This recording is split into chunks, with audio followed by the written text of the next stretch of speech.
Today, we've got a packed show from breaking news to topics that will keep you informed. So please click the subscribe button to get notified of upcoming episodes. If you like what the Hammer talked about, then share the Jersey Shore podcast to others. Damon also looks forward to your comments during this episode. Tonight's Jersey Shore podcast starts now.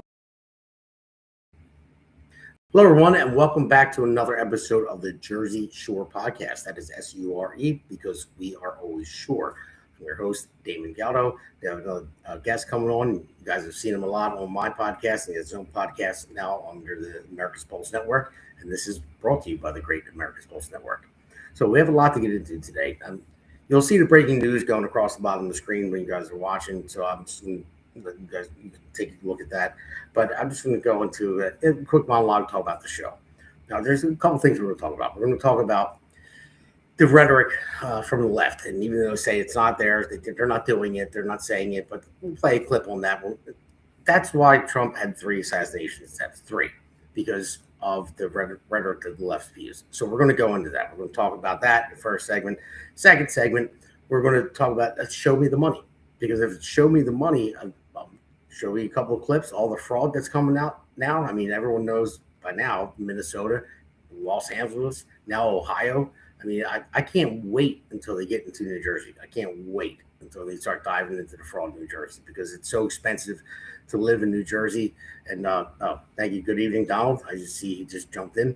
And then we're also going to talk about the media, and we'll get into that in Hammer number 3. And then, of course, Hammer number 4 will be a Patriot and Loser Award. And I'm going to save that until then. I'm not going to talk about it until then, but I'll bring it up. And somebody, I guess you would say, what is it? Imitation is the best form of flattery. So I'll leave it at that until then. So stay tuned until Hammer 4. So with that, we're going to go into our first Hammer segment, and I'll bring on the guest, Jack Brangan. It's coming on soon. There he goes. He's coming. So, hey, Jack. How are you tonight?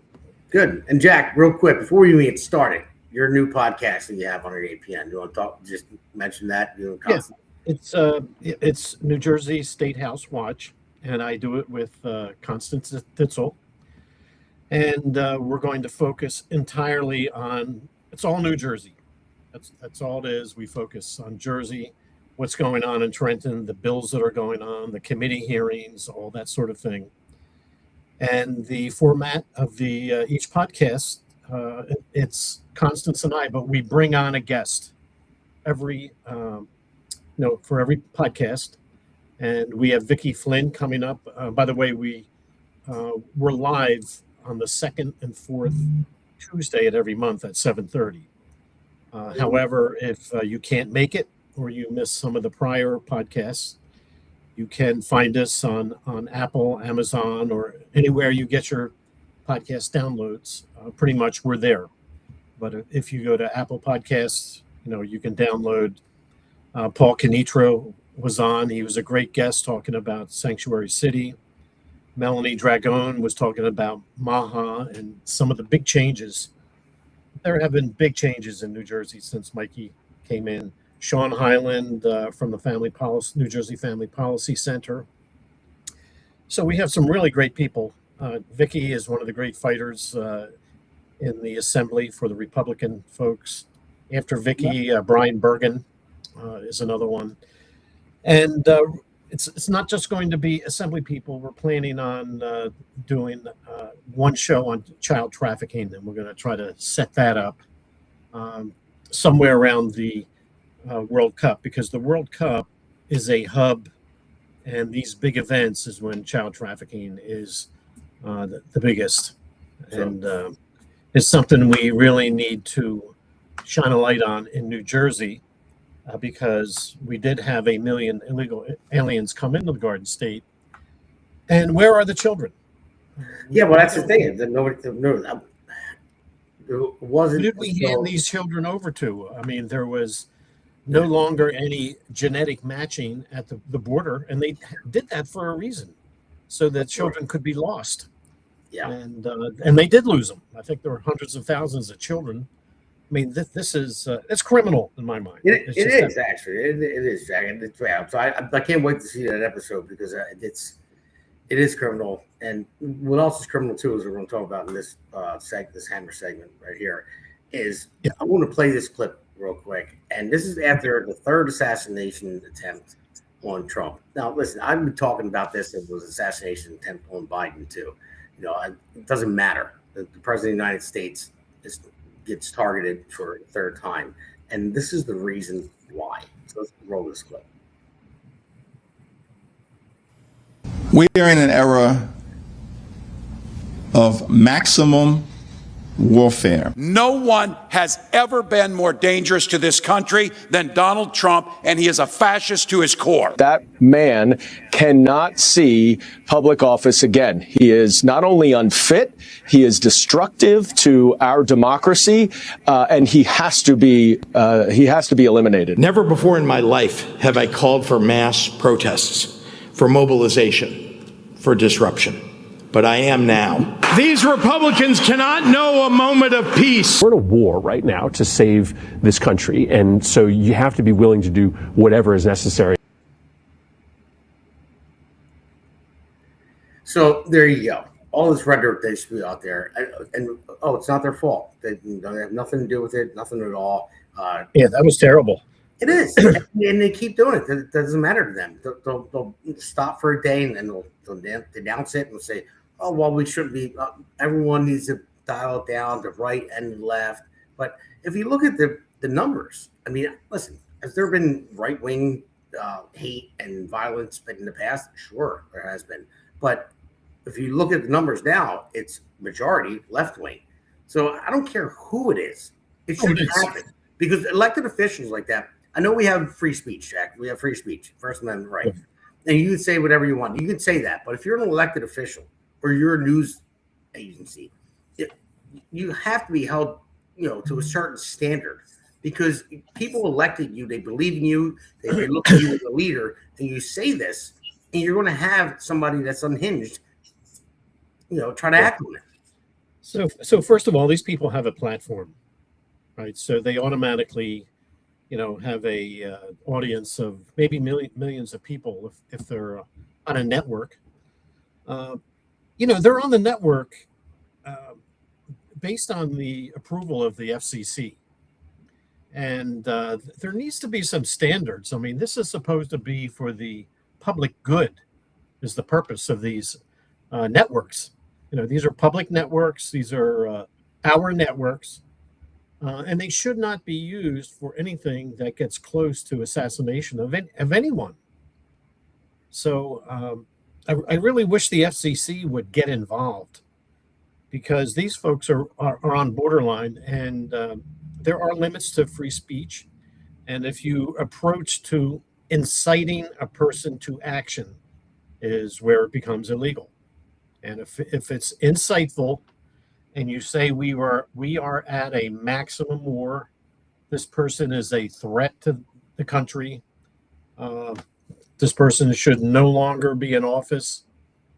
These infer and imply action, and that's what we're seeing. We saw it 3 times.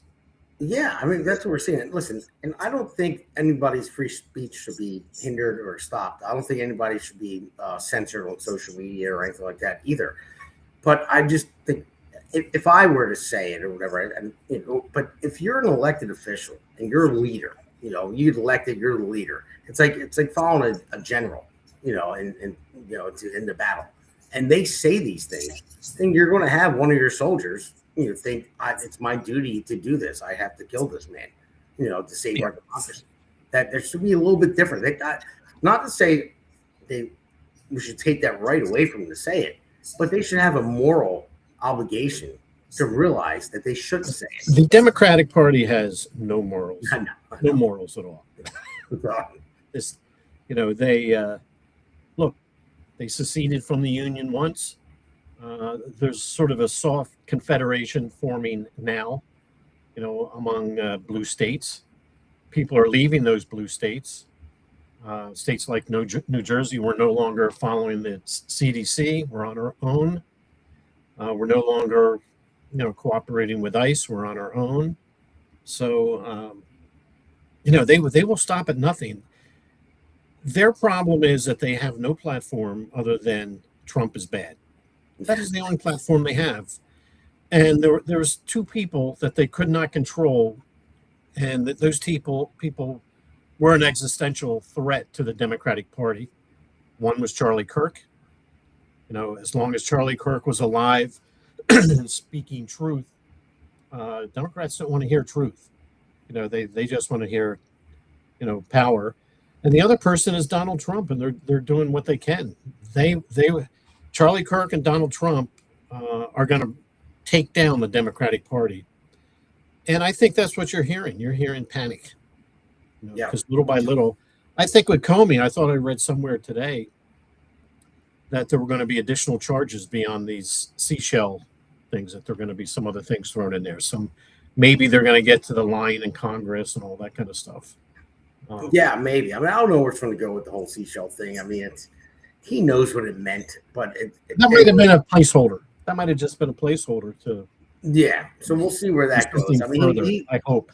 He's a weirdo. He reminds me of the dude from Signs of the Lambs that puts the lotion in the basket or gets the hose again. Yeah, there's something wrong with that guy. But I don't know what's going to go with the seashell thing. He knew what he was doing when he posted. I think that he's a scumbag guy, in my opinion, anyway. And I seen we just had something put up that our producer put up, something that Donald said about Maxine Waters, and then I see that Ann jumped in and said, "Hey, go Damon! Thank you, Ann, for joining." I don't know who the other person is, but what is this name? I don't even know. But either way. It's just you have to realize that like I call it sticks and stones. Sticks and stones will break your bones, but names will never hurt me. But the thing is, it does when it comes from a leader. Like when you believe in somebody and you vote for them, and they tell you that this is what you have to do. We got to stop this man at no cost, at any cost. And people are going to that are unhinged. Will believe it. And they're going to do something about it, and that's the problem. Just think of the country if they were successful and had killed Donald Trump.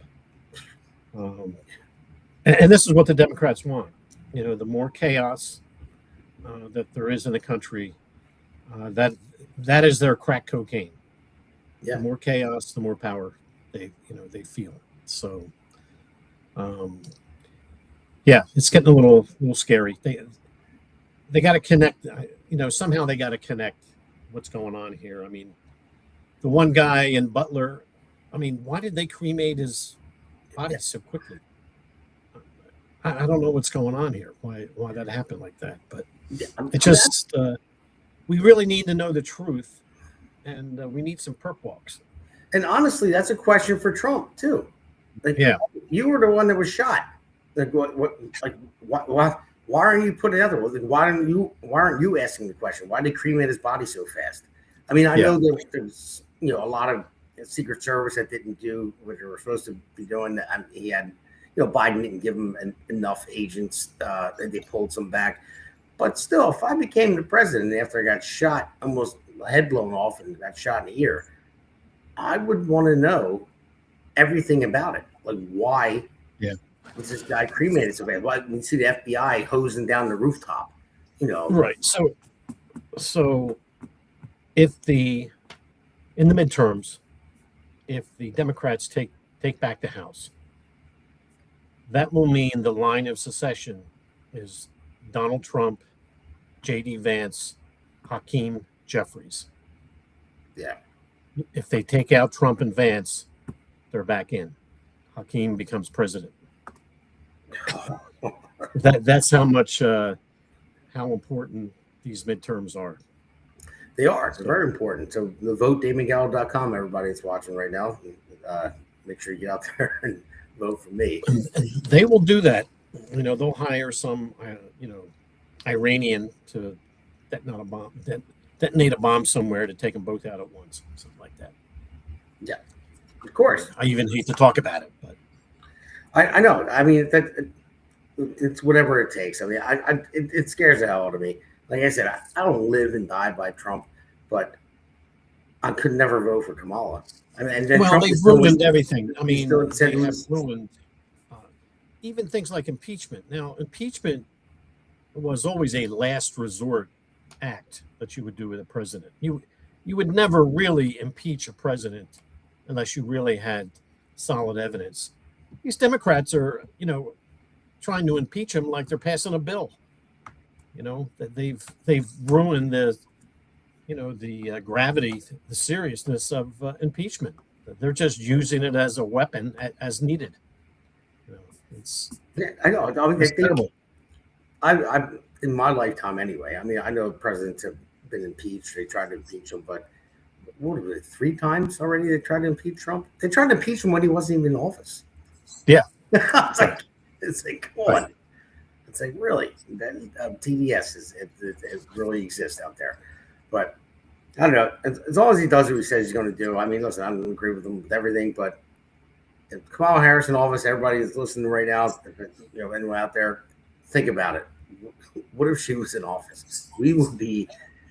I don't even want to talk about it because I'll have nightmares about it. Yeah, it's terrifying. Yes, exactly. So Iran would have a nuclear device. Yeah, and they'd have the missiles to drop them on New York, and they would. Yeah, and they would. Death to America. I mean, that's what they believe. That they wouldn't mind dying because what is it? 72 virgins they get. They say they believe in. So I wish I was part of that religion and it was real. Because my wife's watching right now, so you better watch out. So, all right, Jack, we're going to take a quick break and we'll go on to the next Hammer segment. Yeah.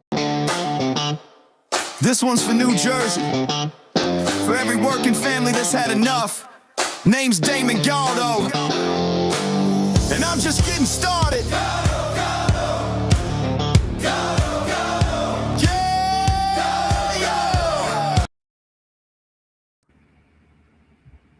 All right, welcome back, everybody, to the Jersey Shore Podcast. It's SURE because we are always sure. And that was short. Yeah, we cut it in half, because we haven't played the whole thing. Okay. So, but you'll see it at the end of the show.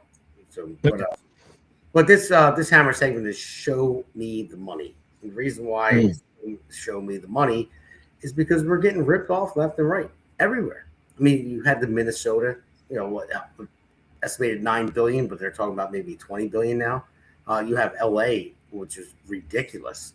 All those, but Jersey's fine. Jersey's fine. We're going to get to Jersey. I can't wait until somebody does it in Jersey. Anybody out there that's listening to this, if you have the time to be a Nick Shirley, and do your investigative work, please, contact us. You can work for the APN, America's Pulse Network, or Jersey Shore Podcast, and go out there and expose all the fraud, because I'm sure there's a ton in New Jersey. I mean, it's in the billions and billions in LA, now Ohio too. So I'm going to play this first clip, and we'll talk about it. Okay. As I look back with the benefit of 2020 hindsight, I realized that what our team saw was the early stages of a somewhat loosely organized criminal enterprise beginning to pillage Minnesota's public benefit system. I was shown a text conversation between the owner of the center and a friend. The friend had asked the owner, "How much longer are you going to do the daycare scam?" The owner replied, "Another year or two. I'm going to buy some nice homes in Nairobi." The owner was on public assistance at this.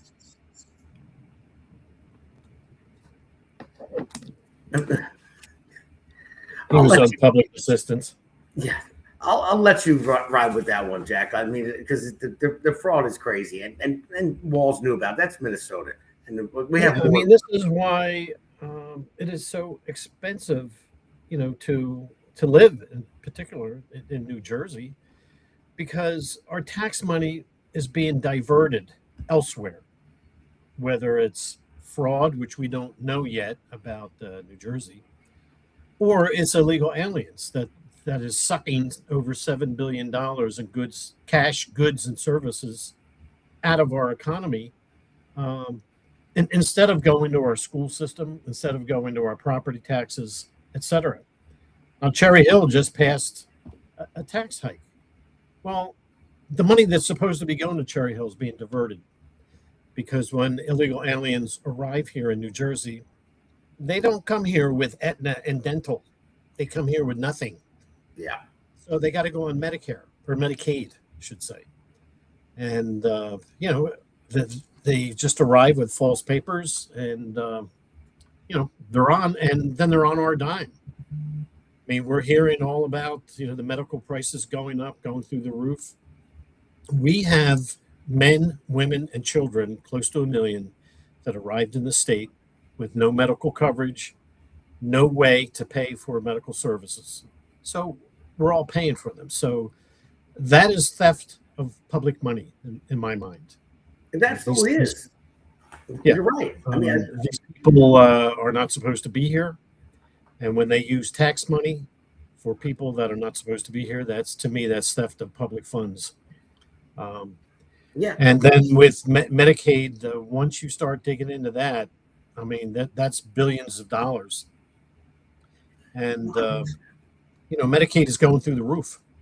I think it went, they budgeted $800 million more for Medicaid.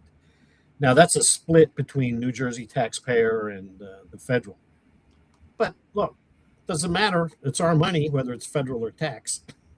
You're correct in that. And then everyone was up in arms that Trump's going to cut Medicaid and all this stuff for people, and the Republicans are going to cut Medicaid.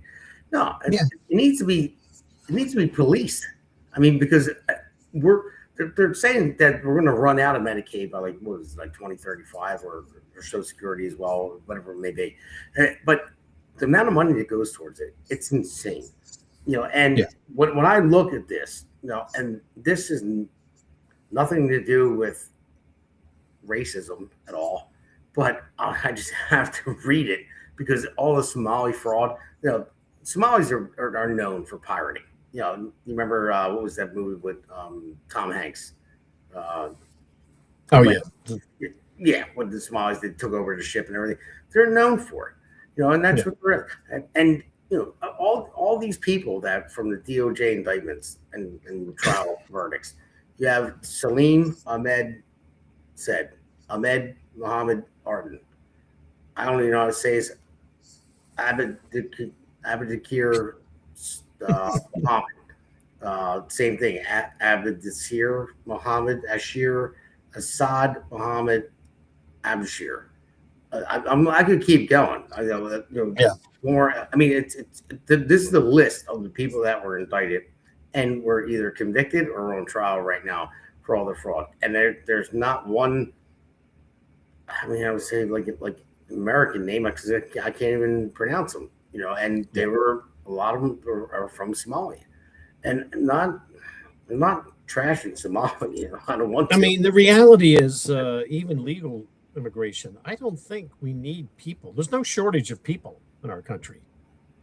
What we need is talent. We need smart people, yes. But all these other people, they come in and they go right on the public dole. That's not the way it's supposed to work. Yeah, I mean, how do you come back in the day? Listen, I can't even say that far back in the day. I don't have a back in the day like you do because I'm. Yeah. But for you, it was yesterday to me. But no, I mean, look at it. When you had the Irish, the Italians, whoever come over, when everyone was coming to this country, they didn't. There was no program they got on as soon as they got here. They had to work. A lot of them, right. They would starve if they didn't go to work. And they were part of building this country. And I'm not even saying Irish, Italian, but there's many Polish. I mean, you can go down the line. Even Chinese, even just keep going. But no one ever was just okay. I'm going to go to America, and then the second I cross the border, I'm going to apply for all this free stuff and then live off the system, or even basically rape the system like they're doing with all this fraud, and it's unbelievable. Yeah. The immigration system was never meant to be a humanitarian system. The immigration system had really one purpose, and that is to provide skilled and unskilled labor as necessary to the United States of America to make America stronger and more productive. That's the purpose. And when immigrants came over, even with South Jersey, there used to be immigrants that came. There used to be a Del Monte cannery in Salem County, I think, and immigrants would come in every spring to, to pick tomatoes, basically. And when they were done, they went home. Yeah. Right. There was a cycle to it, and that's the way the law was written. And the purpose was to help with the labor for an American company so that it can be more efficient, more profitable, and everybody in America benefits. It is not meant to empty out, 1/3 of Ecuador and dump it into Jersey City. That's not the purpose of. We have humanitarian programs for that purpose, but it's been the whole immigration, even for skilled labor. The H-1B visa is another big scam. That I witnessed when I was working. We brought, a lot of skilled Indian workers over, and they were great people. They were great technicians, and we needed them, right? But they really need to put an end to it because we don't need them anymore. And that's a whole other podcast because that's something that we still have many contracts IT contracts offshore. We need to bring back home and put our computer science graduates coming out of Rutgers and the universities, back to work because too many are still over in India. We have to bring them back. So, think about following the money. I mean, you had, I think Nick Shore is 23 years old or something like that. He went out and did this. If our government, I always say less government is good government. Okay. So, but I wouldn't mind if we had a different section of the government that had an oversight over stuff like this, because you would save so much money. You have all this fraud. I mean, billions and billions. I guarantee it's going to be a trillion by the time they figure it all out. That's why Doge got involved, and that was great. They started it. And yeah, what happened with the Doge money? I mean, this is theft. This is waste. Why isn't somebody in jail for that? I don't understand. That's the thing. They should be. The people need to go to jail for it. I mean, of the people I just named, they were charged in jail. The names I couldn't pronounce. But the thing is, if all this waste and fraud and abuse, if you had a section of the government, team that would just look into it and then say, let's have some oversight over this and make sure that you don't have. In Ohio, there was 93 companies in one building, 93 companies in one building with the windows blocked out. There was no actual windows; they were covered. Yeah. And then when they found out about it, it was actually the Daily Wire that looked into it. And you go in there and had all these LLCs on the door, pieces of paper saying, whatever the XYZ LLC, and it was for Medicaid, and it was millions and millions of dollars that were going to LLCs of that said they had their office in this building, and they don't. It was fraudulent. There's nobody there. But we would save so much money. I don't care if we paid them, whatever department it would be, we paid them money to get rid of this fraud. We would save so much money in the end. And that's why big governments, it's too much government. And if tomorrow all the illegal aliens went home, we'd have $7 billion back into the Jersey economy. If we take, we don't know yet, but for Medicaid, all that fraud, I have a feeling this state would be in really good, straits. We'd have plenty of money. There would be, taxes could be lowered. Cherry Hill would not be, all the school systems would have all the money they needed. But our tax money is being diverted away from what the citizens of New Jersey need. And there's a finite number of taxpayers. And now there's going to be even more illegal immigrants migrating to New Jersey because it's the best deal. So since we're a sanctuary state, yeah, this is a recipe for disaster. It's absolutely a disaster. And I would just want to say thank you to Donald for your comment again. That was our producer just put up there. But the amount of waste of money, I mean, you look at affordable housing. And I can't stand when Democrats say affordability. You're the one that caused it. You know, that's why nothing's affordable. And you know what? I want to, before I get into all this, let's play this next clip. And then there's a graph too as well. And okay. We're getting into, so let's play this next clip. If you pay taxes in this country, you need to listen up because Luke Rosiak over at the Daily Wire just exposed one of the biggest and most blatant cases of Medicaid fraud I think I've ever seen. Columbus, Ohio, which just happens to house the second highest Somali population in the entire country, spent $1 billion on home health care in 2024 alone. And get this, the state of Ohio is one of several that has granted waivers so people can use Medicaid outside of its original intended purpose, like say checkups for low-income children. Instead, Ohio is actually paying people to go into Medicaid beneficiaries' houses and perform chores and cleaning services like cooking. Oh, and by the way, you don't actually have to be a licensed healthcare worker to do this. Many of the people performing these services are actually relatives of the Medicaid recipient. And because these services are being performed in homes, there's no way to verify whether they're actually doing it or whether someone is just saying.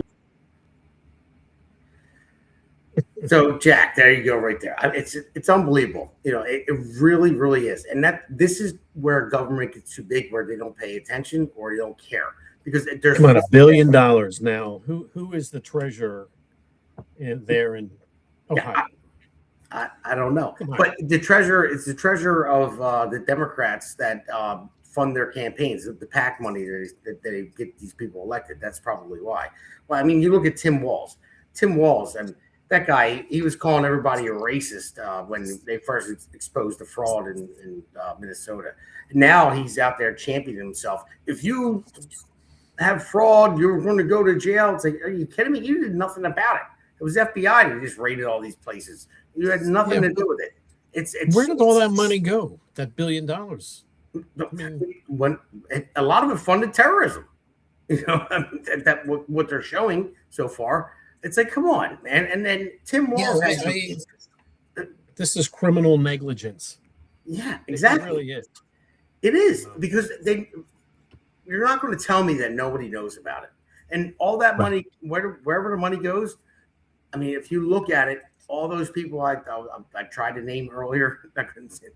But even so, the ones that are involved, if you look it up yourself, everyone out there, don't believe me, look it up yourself. Follow everybody that is getting indicted for this stuff and the fraud, and you'll see that they're all Democrats.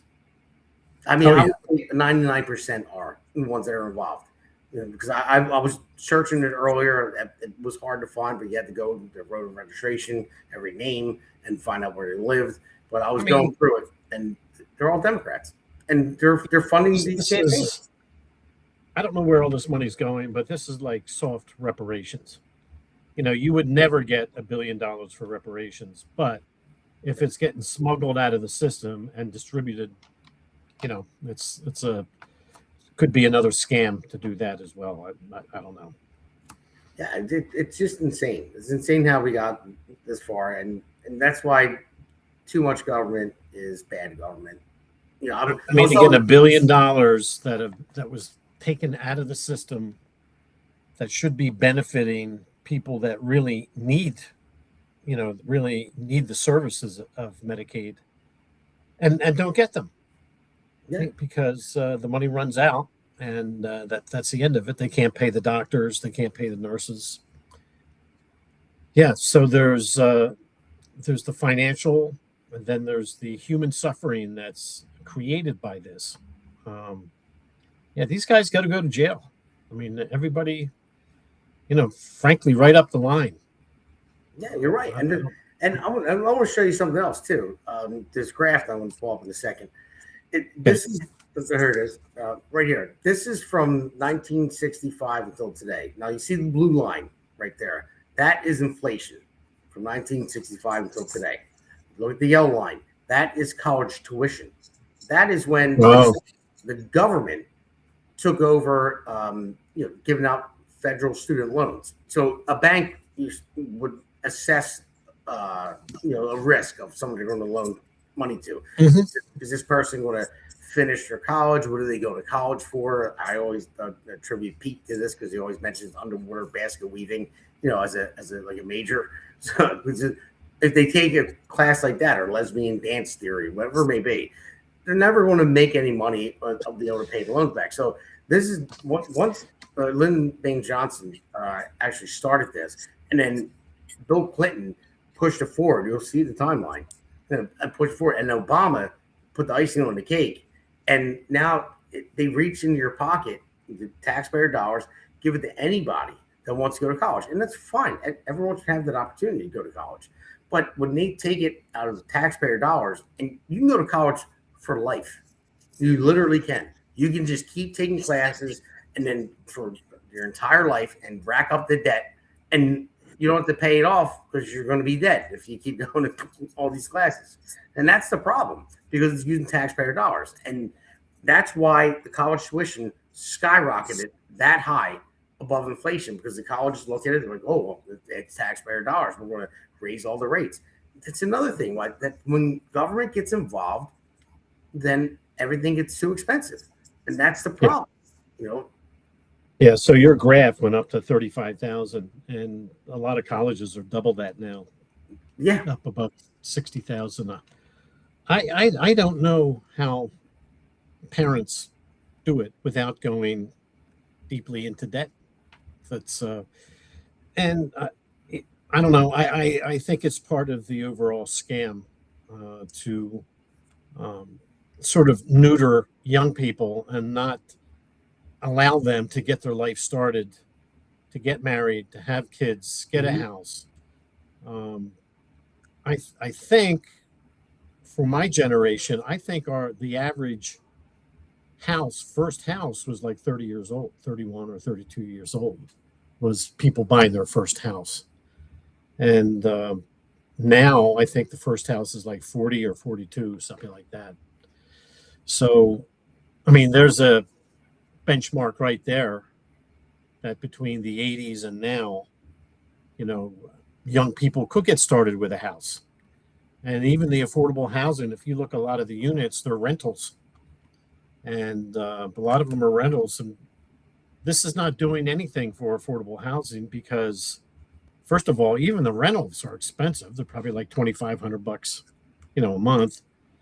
And there is no generational wealth that's created. And when a family outgrows an apartment, they're stuck.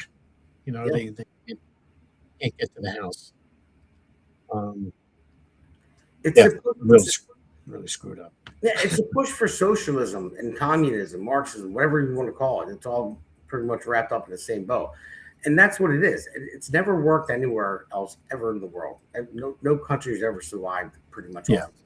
But somehow it crept into the United States because you have all these younger people. And I would say it's because they never faced any true adversity. They've never been through a war, never been through this or that, and they've had it easy. When you have it easy like this, and then the needle starts to shift towards socialism. Well, everyone should have it easy. It takes away from people that want to work based on merit. They think they're owed something because they live in the United States. They don't even know what it's like to live in another country, that would never have what they have here. And people lose sight of that. And that's what it is. And they don't understand that now we're 37, almost $38 trillion in debt. It's not sustainable. It's not going to last. And we can't keep going this way. But the younger generations think, oh, well, socialism is great. We should have free buses. We should have free this and free that. No, you can't have that. And you have to work for what you have to earn, your way through life. And that's the thing. If you don't earn your way through life, then nobody wants to. No innovation, You won't have new things. That's why capitalism is so good. I mean, it's not perfect, but it's better than any other country that doesn't have capitalism. Because if you work your butt off, like I'll use Elon Musk as an example, richest man in the world. Now, anyone can think what they want about Elon, but the guy innovated. He came up with an idea, and he pushed it, and he built a company, and he kept pushing harder and harder and harder. That's his right to do that, to make all that money. And guess what? He employs how many people does he employ? I don't know, maybe 1 million people. I'm just throwing it out there, or maybe 500,000. Who knows? But he employs a lot of people, and that's what capitalism is about. But if you just push, like the same amount of money for everybody, then innovation stops and everything dies. The economy dies. Nobody gets right. Yeah. Well, they have to. They also have to take money out of circulation. I think that was another problem. That there was a lot of money in the economy, which pushed prices up too. Yeah. That's another factor. But yeah, all this economic stuff gets away from me after a while. It's hard to tell what the right move is, and the only one that seems to know is Trump, right? That really understands this, and his economic advisors that he, surrounds himself with. So hopefully they'll lower the interest rates. That'll help. I think. I would like to see states be more proactive and doing things like zero out property taxes for the first 3 years, something like that, with a commitment to stay in the house for 6 years, something like that. Well, that would be good if you're purchasing the house at a regular rate, because they have the affordable housing that they build here. And I'm in construction. I talked about this in the speech I gave on Saturday. And this is actually part of the reason why the Norcross family they got indicted for 13 counts of racketeering. So, and we talked about it before as well. These developers, and I'm in construction, I build. We're not developers. We just build. We get on the job and build it. When the money's there, the developer says, "Hey, I'm going to build this," and that's what we do. But being in construction and learning this stuff, the tax credits they get in New Jersey. So they make affordable housing. They build it. So the houses, a developer comes in and they get, say it's a $200 million development that they're building. You're putting up houses, say that. Right. They get to build it for $100 million because they get all these tax credits and who makes it up? Who makes up the difference? You do, I do. Yeah. Everyone else that's listening right now, you make it up, because the money has to flow. And if they're giving all these rich people, that developers, tax credits, why is there never any money for young people to get a tax credit, for 3 years? That's what I'm saying. Yeah, that would be the way to do it. Give it to the young person that just graduated high school, college, whatever it may be. Getting started off. It shouldn't be for the big developers. And what I don't know if remember the bill offhand. I think Lou Greenwald sponsored it and kind of made it easier for what they got indicted for to do. Right. It's the net benefits bill. Yeah. I forget and what that bill says. What is the net benefit of a tax credit? So theoretically, if you give a builder $100 million in tax credits, the net benefit better be more than that back to the state of New Jersey. That's the idea. So if you give a gift of $100 million, New Jersey better get back $150 million. So the net benefit would be $50 million back to the state. So it's supposed to be, we're supposed to make money on it. Well, for the deals now in Camden, right? And I think there's some sort of a train station that's going to be built. They're going to throw that net benefits aside. This is like your generally accepted accounting principles now are thrown out the window, And if they get $200 million back in tax credits to build this building, they have no obligation to try to make the state whole. So we're going to lose money, and that's how they all get rich, frankly. Yeah. Because it's fungible. Those tax credits can be resold for cash. Good point. So it's a scam. It really is a scam.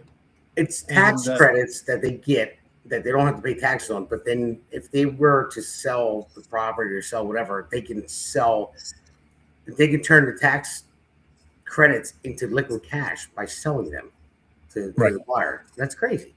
It really is. So, it's a scam. It's a legal scam. I think Greenwald, all these credits start in the legislature, and this is where Greenwald does his dirty work on behalf of the power brokers in Camden, and he sets the table for them, right?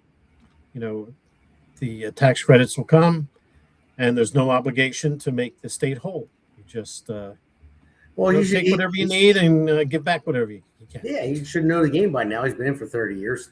Yeah, I'll pay you later. Yeah. Right. So, all right, Jack, we're going to take another quick break, and we're going to go into Hammer 3 and talk about that. Okay. America's Pulse Network. The mainstream media is bought and paid for. The truth is twisted to fit their agenda.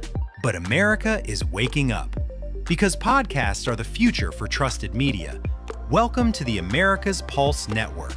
It is a network built by patriots that upholds the Constitution. But America's Pulse Network stands for God, truth, and the America First movement. There is no corporate propaganda, no government spin, just real news, real talk, and real voices fighting for faith, freedom, and the future of this great nation with common sense. Here are some of America's Pulse Network podcasts. Alexandra Levine Live, hosted by Alexandra Levine. Jersey Shore Podcast, hosted by Damon Galdo. The Conservative Corner, hosted by Seth Eisenberg. The New Jersey State House Watch, hosted by Jack Brangan and Constance Detzel. APN's The Pulse is moderated by either Alexandra, Damon, Elena, or Seth. Also tune into America's Pulse Network on the following social media platforms.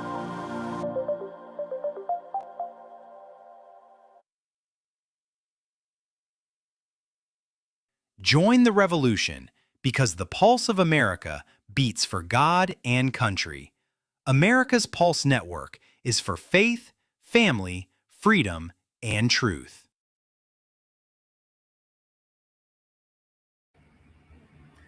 All right, everyone, welcome back to the Jersey Shore Podcast. And Damon Galdo here with Jack Brangan. And Jack, I just thought about this before I get into this Hammer segment. So now that you have a podcast on here and it says hosted by The Pulse on Wednesday, you and Constance got to get on that rotation to be the moderator once in a while. So yeah, absolutely. But hey, we are so busy now.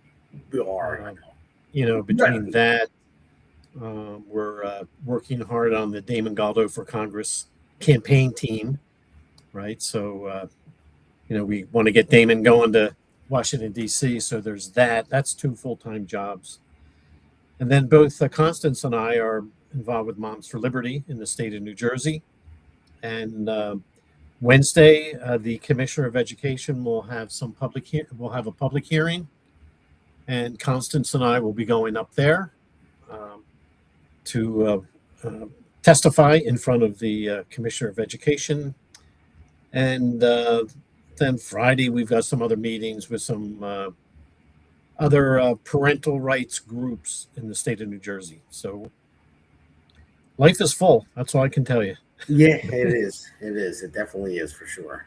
But I want to thank everybody that's listening right now and watching this podcast. Please like and subscribe to America's Pulse Network. And I want to thank everybody that watched the event on Saturday. We had something like 130,000 people in New Jersey that well, I don't know if they're all from New Jersey, but they actually watched the town hall for the U.S. Senate candidates. And I want to thank that was congratulations to Ann. That was a great, really good event. You know, I was going to give her the Patriot of the Week. So just so she, I was going to give it to her, but I had to do something different. So she'll get it next week, and you'll get it. But she put a great event together for that town hall. And thank you for allowing me to speak, and the other congressional candidates as well. I appreciate it very much. You know, the nice part about it, it wasn't held in a big auditorium. I mean, it was inevitable that you interacted with the candidates. It was a small place, and everybody got to meet everyone, the congressional candidates as well. So it was a nice get together, and there were some challenging questions. I mean, nobody was playing nice with the questions, and they all did a great job. You know, like I said, I wish all three of them could be sent to Washington, but you know, they did a good job. No, they did, and it was, and this panel segment is media messaging and public trust, and that was the first time I produced, because our great producer, other Damon, DW, behind the scenes right now, he couldn't make it up there. He had family function, so I had to take a crash course on how to produce and live stream and podcast and give a speech. You know, I was pretty flustered, but it turned out pretty well, man. It worked out good. Right, you live cast with your phone, right?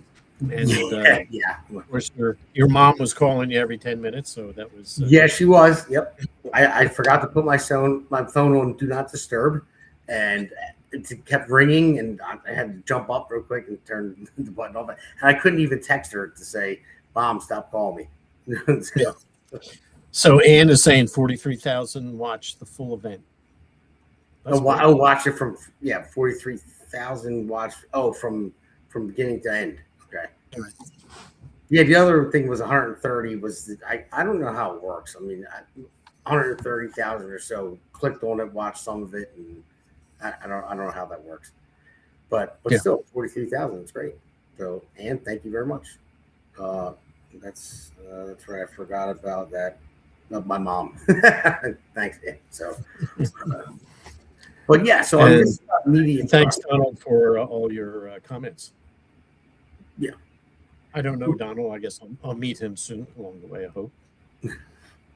Yeah. But this is about media trust, you know, this segment, Jack, because this is why, you know, my great producer, the other Damon, and the other two podcasters, Seth and Alexandra, and we have others as well. You, but that's why we started this network. And so I started my podcast, and we wanted to give a platform out to people, because media, I'll just say mainstream media are full of shit. Sorry, they are. You know, they are biased with things, and so am I. I'll admit it right now. I am biased with things because I believe in what I believe in. I'll tell you that right now, any listener. This is what I believe in, and we're good. So I will say what I want to say. But, Trenton, and you talk, you know, you see what bills are trying to pass, and you inform people, hey, listen, this is actually what's going on. You don't see that anywhere. People don't know what's going on. Nobody does. Because I don't blame them. I mean, no one's involved like we are. So I don't blame them for not going to Trenton and sitting there. Or myself, I listen to every congressional hearing, you know, while I'm driving to and from work. It's torturing. It really is. But I listen to it, so I get the information. No one else is going to do that. So that's why we do this. That's why you're doing your podcast. Yeah, I have the time. I have the opportunity to listen. I do the same thing. I listen to the committee hearings in Trenton, and they're interesting in a really weird sort of way. I mean, you have to be a bit of a masochist, because you know, there's a hearing in the morning, hearing in the afternoon. Each one's 2 hours long, and for the average person, there would be no way anybody would sit through it, except if you're involved in this stuff. And I know when my kids were in the house, I there's no way I could have spent another minute on anything other than the stuff they were doing. You know, they take up 100% of your time and 100% of your money, right? So Yeah. So, but now, I've got the time to do it now. So I'm going to do it. Well, I'm doing my best running against Norcross. He's a juggernaut, and I have 2 young kids, and even that they're I went to 2 recitals over the weekend. So as I'm, watching their game, the lacrosse game or baseball game for my son, I have my earbud in and I'm listening to the news. I'm listening to the congressional hearing, and I'm screaming at the same time. At my son, I'm like, "Go on, straighten your bat up, straighten your bat." When he goes up to the plate. So it is taxing. But hey, listen, I'm not looking for sympathy. I chose it. I want a good future for my children, not just mine, and everyone else's as well. I see New Jersey just tanking big time. Right. And it's almost unlivable in New Jersey. And I feel bad for kids. As long as the Democrats are running things, yeah, the state is going to start being a tailspin. And that's the thing, too, Jack. They don't even want to fix anything. Yeah. They have no desire to fix anything. Well, that's why we have to get the message out there to people. And that's the hardest part, because people don't realize it. You have to look at it. It's been ruled by Democrats for so long. We had a meeting with a wonderful person, 2 weeks ago, and she even said that she tells people you cannot blame Republicans for what's going on in this town. And she said because it's been under Democrat rule for over 50 years. Yeah. So you have to vote for a Republican, and she's a Democrat. And our policies may not align fully, but they realize that it's not going well on the Democrat rule. So Democrats have to realize that. Like, listen, hey, I'm common sense. You're common sense. It's like we only want what's good for the state and this country. So if you look at even in the clip that was played earlier, it was what was it? It's a 10 out of 10 different red cities that voted for Donald Trump had lower interest rates and stuff like that. And the 9 out of 10 voted for Kamala had higher. It just doesn't work. Their game plan does not work whatsoever. And they have control of the media, and the media, puts their stuff out there all the time, and people believe it. In Trenton, on some of these bills that are so absurd and expensive, the Republican people in the assembly will stand up and give a, eloquent, response to the bill, logical, in some cases, moral, ethical. And the Democrats just sit there like stone cold, glass-eyed. They don't respond. They don't say anything. They just take it and then vote it in. They have no desire to fix anything in this state. None. There is no motivation to do it. It's not what they do. It's not how they're going to succeed. They just will not do it. With these tax credits, in the last legislative session, the last day of the calendar where they were in session, they voted for, I think it was $200 million in tax credits to, the people that own the stadium up there in North Jersey to fix it up, spruce it up. And, it's a multi-billion-dollar ownership that owns that stadium. Yeah, I mean, they need $200 million like a hole in the head, right? They can do it themselves. Yeah, exactly. And then there's $10 million for FIFA, advertising. Now, FIFA, this is a multi-billion-dollar operation here. Worldwide. It's the largest sports event in the world. We're giving them $10 million when, hey, if $10 million of Cherry Hill would have gotten all of us off the hook now, with the tax increase. They have no desire. They wasted $1 million on psilocybin studies. They were going to donate, $1 million to, I don't know, some organization to test psilocybin. So I don't know. There might be something to it, but that organization can do the testing on their own. They have no desire. They couldn't care less. Well, they don't care about the $7 billion with the sanctuary state. They don't care. No. Yeah, that's insane. $7 billion that just New Jersey residents pay for a sanctuary state. It's insane. Plus, on top of that, murders, rapes, children molested. They don't care. They could not care less. They only care about power because power corrupts and absolute power corrupts absolutely. And that's what they're about. Like I said before, Jack, I don't know if you ever planned on running for office until you did for assembly, but I never did either.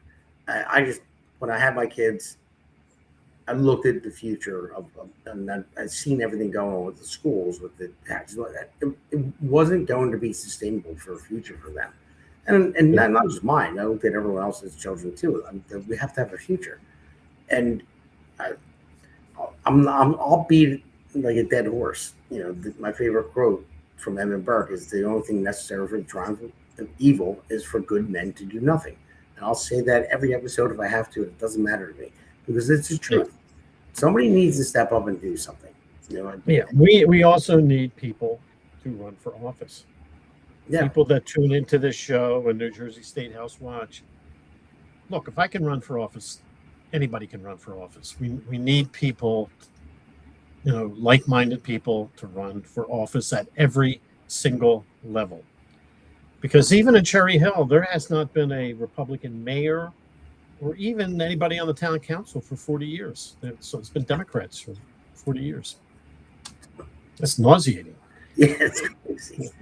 There's been a Republican congressperson in District 1 in 56 years. Yeah. So it's crazy. Yeah, Camden has not had a Republican mayor, I don't think, since 1935.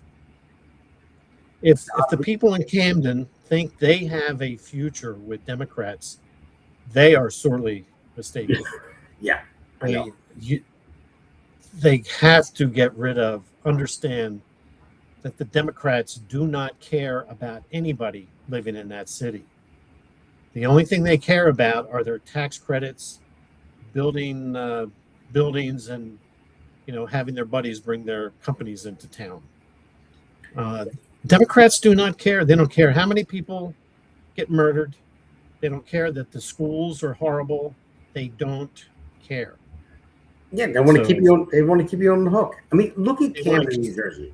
Camden has always had the potential. It was a waterfront, town that had the potential to flourish. And people always looked at it like, hey, we can make this happen. But there was always corruption. It was Democrat ruled. There was the one mayor. They made a movie about him back in the day that he went to prison for a while because of all the corruption. A lot of people went to prison for it. Yeah, even Republicans. Yeah. It's like it is so corrupt. And Republicans were part of it, but the Democrats have always run it. That's the thing. And nothing's going to change. They need Republican leadership in Camden to clean up and make life better for the people that live there. They need their, just lighted streets, beautiful parks. We have programs to fix up homes, replace the roof, get tax credits for the people, not the rich people. It's got to change. And school choice, the school choice, the money should follow your son or daughter. And if you want to send your daughter, take him out of Camden High or whatever the high school is now, and send him to St. Joe's Prep or Bishop Eustace or Lawrenceville Prep, that money follows your daughter. That money follows your son. That's the way it should be. That's how you start turning things around in Camden. And there is no Democrat in this country that will ever do that for anyone in Camden. They'll never do that. No, they won't. Not at all. I mean, that's the thing. But like I said before, you can't blame any Republican for anything bad that's happening in this state right now because it's been under Democrat rule. I don't care if it's Camden City. I don't care if it's Cherry Hill. I don't care if it's West Deptford, throughout the state. For the most part, it's been under Democrat rule for a long time. We've been blue state for a while. So people need to wake up and you just say, you know what? if their way's not working anymore, it's time to try it someone else's way. Guess what? I'm running for Congress. It's 2 years, 2-year term. If you elect me, and you don't like what I'm doing, vote me out in 2 years. I mean, it's that goes simple. fast. Yeah, exactly. I mean, so that's what it is. That's what it's about. But speaking of Congress, Jack, we're going to take a break. We're going to go to Hammer 4 because we're actually over our time, but it was a good conversation. Okay. Want to go to Hammer 4, and I'm going to talk about what Norcross. I'll wait for it. Let's take that break. Hey, it's great to be on with you. This is a great podcast. It's a lot of fun, and it's informative, and it's real information. It's none of the frills and none of the nonsense that you hear on the legacy media.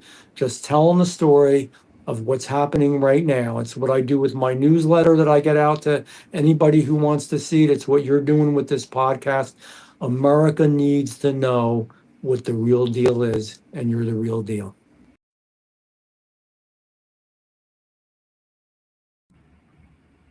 That's right, Jeff. I am the real deal. Thank you. No, he's a great guy, man.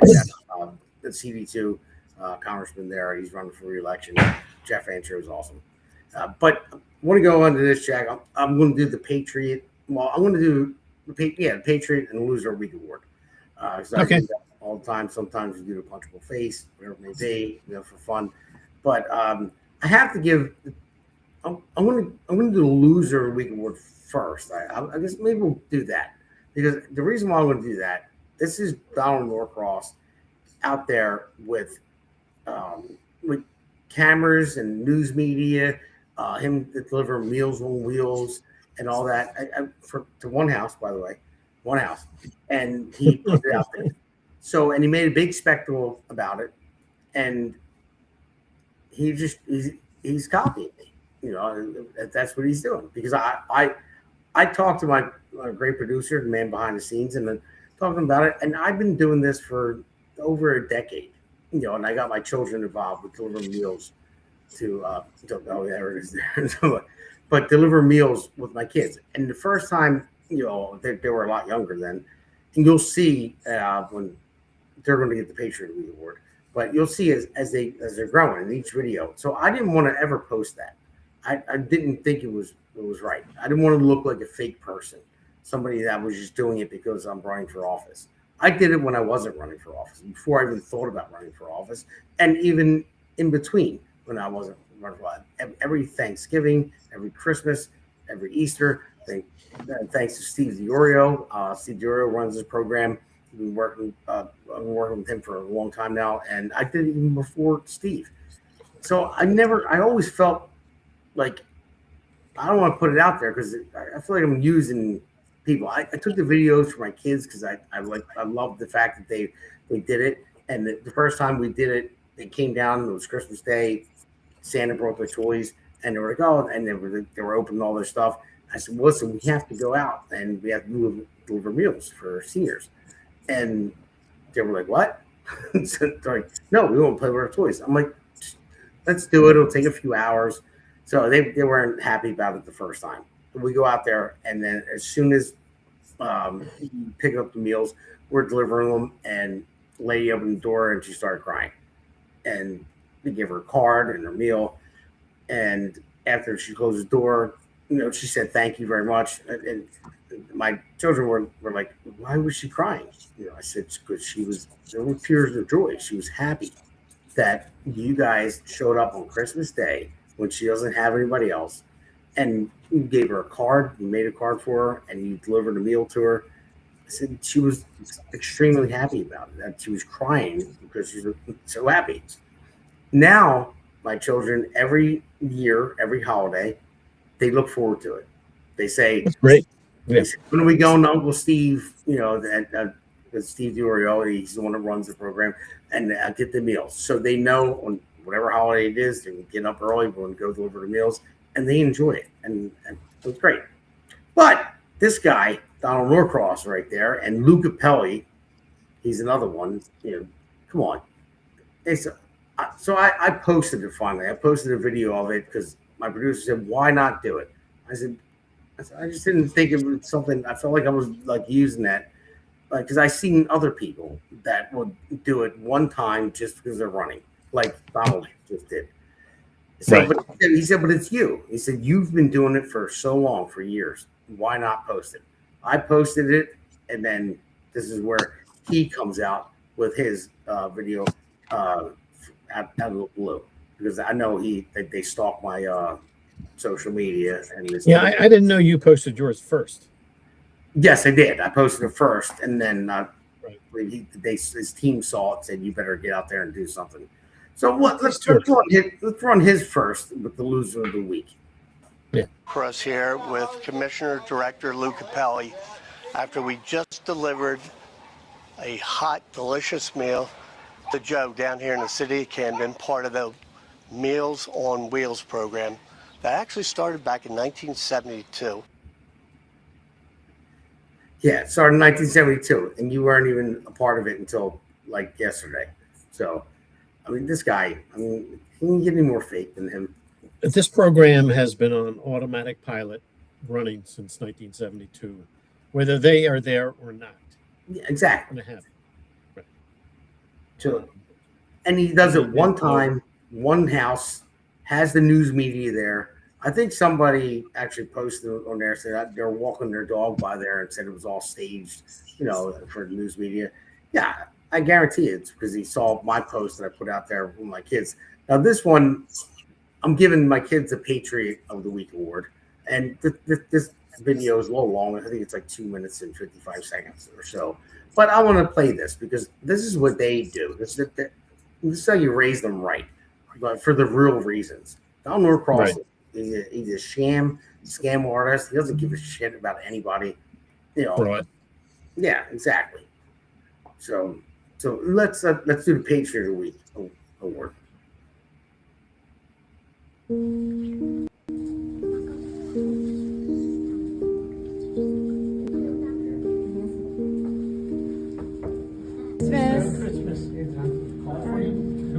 Merry Christmas. He doesn't get any. He's a bah humbug. Oh no!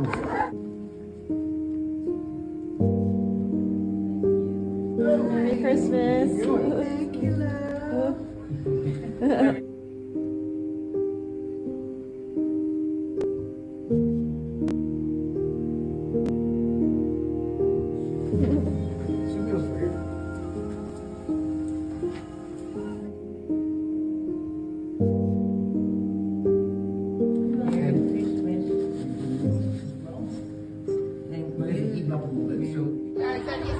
Look at Daddy. Oh, Damon, good job. Good job. Make them sandwiches. We don't have to take a picture.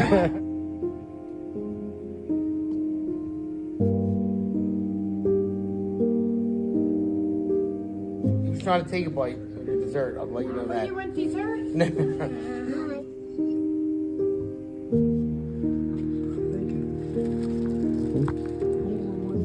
I just walked the whole entire hallway. Wait, I found a ring.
Great. Well, he made it from his own turkey right here. Oh.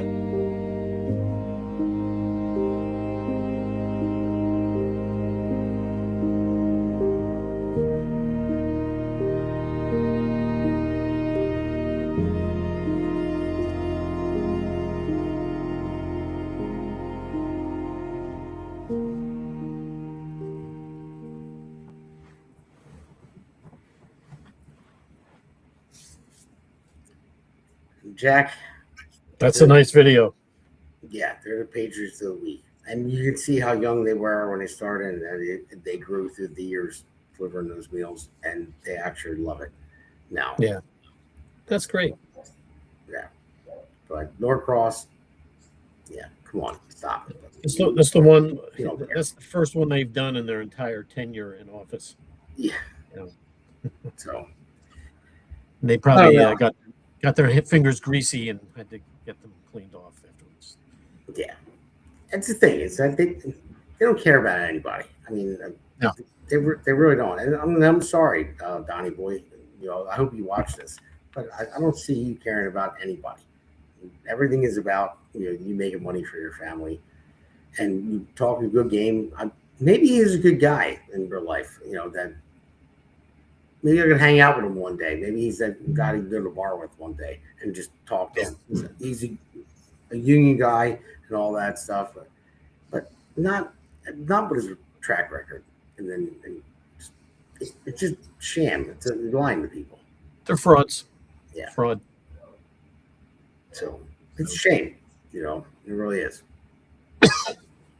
But all right, Jack. Well, listen, we're going to go right after this. I'm going to talk about the candidates that are going, and then we're going to end the show. Thank you for coming on again. Okay, I appreciate it. My pleasure. It's always fun. Yeah, I really appreciate it. Jack Brangan, New Jersey State House Watch. Make sure you tune into his show as well. So, but all right, let's go to the candidates real quick.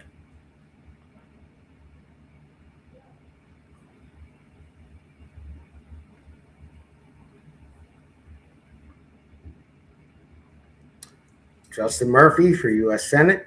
Justin's our guy. He's awesome, and he got his haircut, by the way, as he was hot mic'd on the last podcast that we had. He was testing his microphone. He's like, "I'm Justin Murphy. I got my haircut." But Justin's the man. He's running for U.S. Senate against Cory Booker if he wins his primary. So let's get out there and vote for Justin Murphy on June 2nd. Next, who's this guy? Who's that? Oh, I'm sorry, it's me. Damon Galdo for Congress. I don't have a primary candidate, but I don't have a primary race. I meant so, but still go out there and vote. You're going to vote for Justin. You're going to vote for all these other candidates out there. Just vote for me anyway, because I want to know how many Republicans are going to come out. And this is a primary, so it's Republicans only to vote for me. And I want to just gauge how many people are coming out, so I know how hard I have to work to get your butts off the couch to vote in November. So we'll go next guy. Congressman Van Drew. He's an awesome guy, down to earth. He's the man.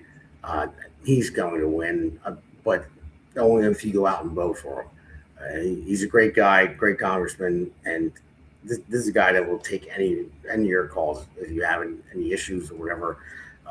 He's down to earth, so he will definitely help you out no matter what it is. So next, Jason Cohen. Jason Cohen, he's been on the podcast, multiple times.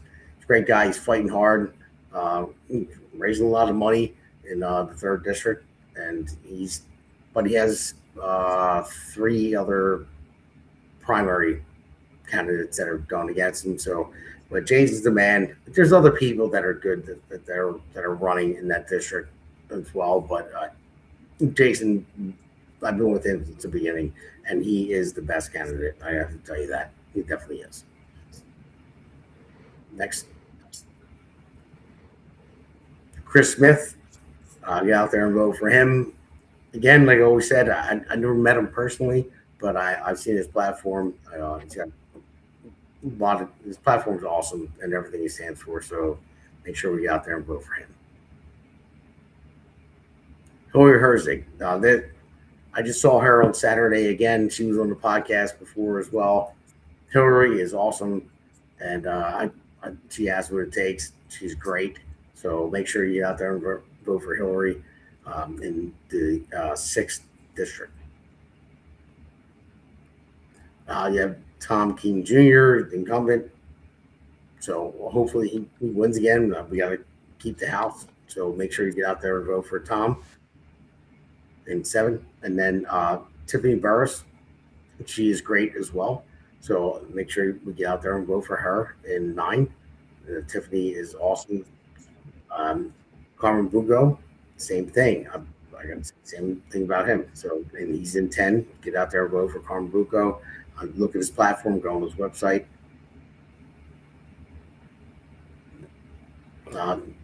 Well, Joe Hathaway lost, so that's an old one. So Greg Muley he's the man. He's awesome. He was actually thinking about coming on tonight, but he couldn't make it. He's awesome. I saw him on Saturday too. He gave a great speech up at the town hall. But he's awesome. So that's what we have. They're the candidates. And thank you guys for joining us tonight. Thank you, Jack, for coming on. And so we're going to sign off and play my song. And then next week, I'm going to play the Canine Country Jam song because we have an event coming up May 30th. It's for the police and their police dogs. They fundraise for the dogs. But we'll get my song on this one, and next week we'll play that one. So, and also, I have a fundraiser coming up on May 17th. May 17th at the Sons of Italy. So I'll put it out there. It's already out there on social media. Then you never want to come. All the help I can get going up against the juggernaut in Dunham Norcross. So I know a lot of people are coming. I believe Van Drew is going to come if he's not in DC. But May 17th from 1 to 4 at the Sons of Italy in Paulsboro. So if anybody wants to know any more information about it, you can see it on social media or you can contact me and I'll let you know. But all right, Jack, signing off. Okay. Thank you, Damon. Thank you. Good night. Yeah. This one's for New Jersey. For every working family that's had enough.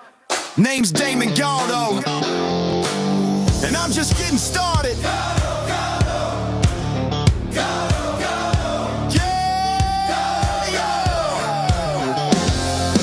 Job site dust to the streets of the shore. Steel-toed boots, yeah, I know what I'm working for. Middle class hurting, every bill going up. While suits in DC say, man, just trust us. I'm a builder by trade, put my sweat in the ground. Now I'm building up hope for my hometown. Jersey's my home, blue-collar soul. I don't make excuses, I get it done, that's all I know. I felt the pressure, I've lived that grind, trying to give your kids a better life. I won't forget where I came from, man, cause I'm built by work. I'm built by working hands, fighting for working families. Not a career man who forgot what hard work means. They talk real big, but nothing ever changes. While Jersey keeps drowning in the same old pain, I'll build a future strong for our kids in this land. I'm Damon Galdo, built by working hands. Yeah. Donald Norcross been there year after year. Same old story while the struggle's still here. Claims he's for workers, but look around town. Rent sky high, grocery bills breaking us down. Where's the relief for the middle class grind? Cause all I see is folks falling behind. I ain't got decades in some DC chair. I got skin in the game, cause my family's here.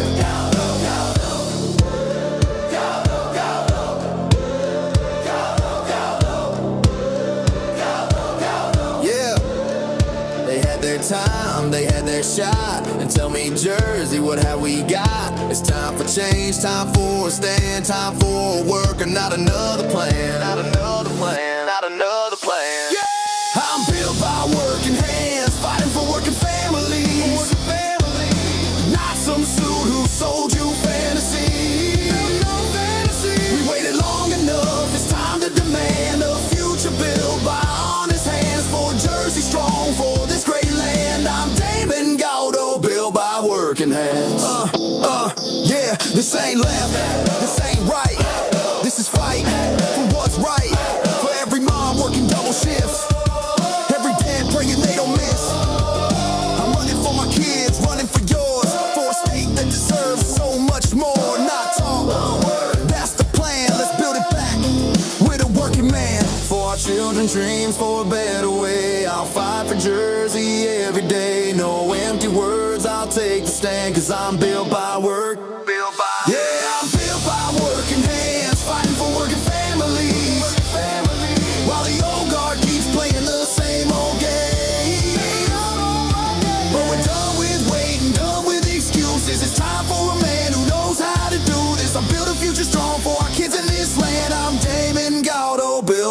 working hands. New Jersey 1st District. If you're tired of the talk and ready for work, walk with me. Galdo, Galdo. Galdo, Galdo. Galdo, Galdo. Make the crowd chant with no music.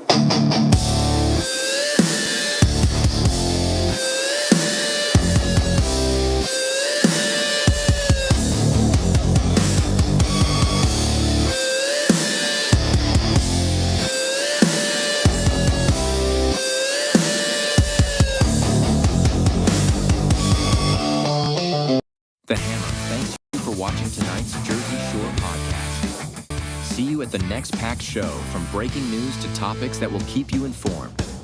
So please click the subscribe button to get notified of upcoming episodes. If you like what the Hammer talked about, then share the Jersey Shore podcast to others. Damon also looks forward to seeing you on the next episode.